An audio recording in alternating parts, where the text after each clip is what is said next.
Well, here's to the harvest that would have been, and to the much better harvests in the future that we'll actually be able to eat.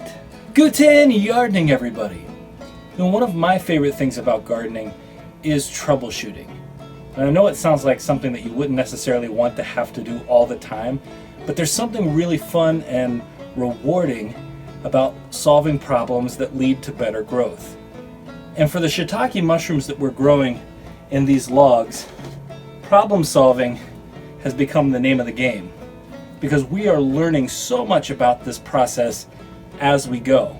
In fact, I would say that of all the experiments we've done so far, this one has been the one that initially we needed to learn the most about, and we're not there yet, but I think we're starting to see some really cool results. So today I'm going to walk you through the changes that we've made. I guess you could call them the upgrades that we've made to our growing system already, and then some of the changes that we're going to make in the future to try to make what's happening here even better.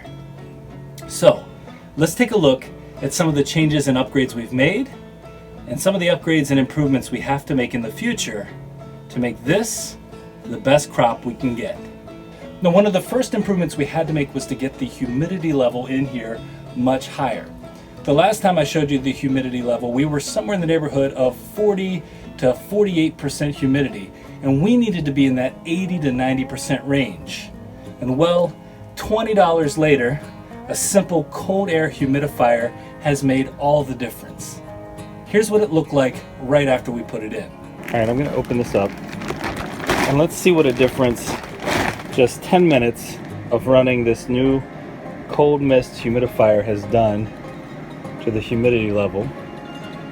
74%. That is a new high, as you can see. And now after having it run overnight, on just the second setting, so not even the highest setting, we're at 81%. And you can see 81% humidity and the high of 84%. That's the range that we're really looking for. All of that from a cold mist humidifier. 20 bucks, and we've got the growing environment that we really want. Now, that simple improvement was cost effective, and it's leading us to the correct humidity level. But we're having some other issues that we have to address immediately. Now, the last time we were in here, I showed you that we were growing in several different mediums in order to try to keep the moisture in these logs, the moisture that helps the mushrooms grow. And so we're using sand as a base for some of these. We have our sand in here that we're keeping damp, and we're also using just plain water. But what we're seeing here is the development of mold. And this green mold is called trich. And once it starts spreading, it can infect everything. And that is a huge problem. It starts off white and then it turns green. And you can see this green trich all over some of these logs. That is not good. So what we're going to have to do with this is take these out, clean out everything, clean out the trays that we have them in, and we're going to, instead of using sand and instead of just leaving them in water, we're just going to add plain coco cure. Now, coco cure by itself should be a little bit more resistant to any of this mold. And we're also going to make sure that when we add the water to these logs, we've soaked them in some cases for 4 hours. In our latest ones, we soaked them longer. We soaked them about 7 hours, and we got more mushrooms in that case. But we're gonna make sure that the water that we're soaking them in has been able to sit for a few hours before we do the soaking to allow some of that chlorine to dissipate. So one of the other things we had to learn about was when is the best time to harvest these? How long should we wait? Now, I know when they're grown at the mushroom farm where we visited, the gentleman there said that he harvested within 7 or 8 days, but that it would probably take us longer. But we didn't really understand or know right away what we were looking for in terms of optimal time. But that is something that we're starting to figure out as well. And so what I can tell you from that experience and from that knowledge that we've gained, we've waited too long for a lot of these.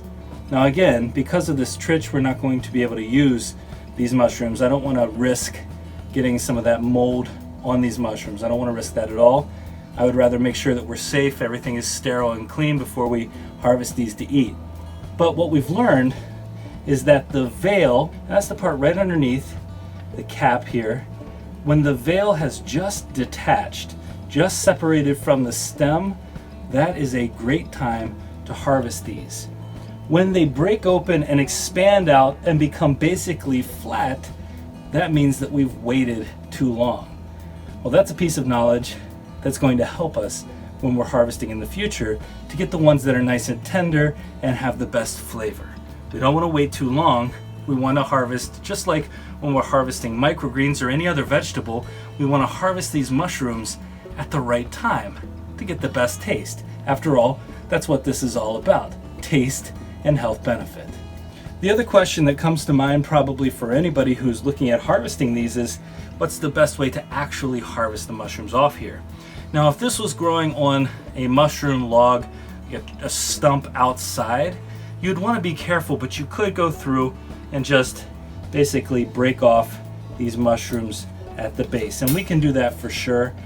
We do want to be careful with these logs though, in particular, because these break apart so easily. So if we're not careful, we'll be pulling big chunks out of these logs. But you can see just how easily we were able to harvest this mushroom. Now, harvesting with shears is super easy. There we go. You can see what I'm talking about though. See the veil right there? This little ring around the outside. That's been opened up for quite some time. But this would still be tasty if it weren't for the fact that we're going to get rid of it. We got to throw them all out. We got to start over. Won't take too long, but we're going to start over after we sterilize everything. Again, that's super important. We don't want this mold spreading to our new set. I'm not even going to take this one off, but you can see what's happening to this mushroom right here. All of that green mold. This harvest, well, this is the first experimental harvest. Once we clean these out and we start over, we sterilize everything in here, I think this next batch of mushrooms is going to be a whole different story. You might think that what we have here would feel like a waste of production, a waste of supplies, etc. But realistically, we don't view it that way at all, because we've learned so much from this first round. This first round of mushrooms has taught us a bunch, and we've learned, hopefully, from our mistakes, and we're not going to make those same mistakes again.